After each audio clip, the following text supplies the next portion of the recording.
الحمد لله الحمد لله الحمد لله الحمد لله الحمد لله الحمد لله. السلام عليكم ورحمة الله وبركاته. اليوم الأحد 12 من مايو 2024 بحمد الله وفضله. نقوم اليوم بطبخ وتجهيز الوجبات لتقديمها للنازحين عندنا في قطاع غزة، وذلك بتبرع كريم من مؤسسة براستكس. Thank you براستكس، جزاكم الله عنا وعن أهل غزة خير الجزاء، اللهم آمين آمين.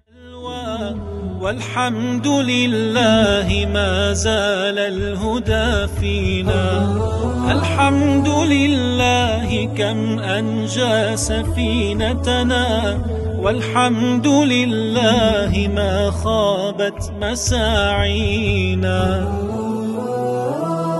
الحمد لله فجرا قام قائمنا، بدعوة الحق ما كلت أيادينا، نناصر العدل والآيات تحكمنا، نجاهد النفس والآمال تغنينا. الحمد لله الحمد لله الحمد لله الحمد لله الحمد لله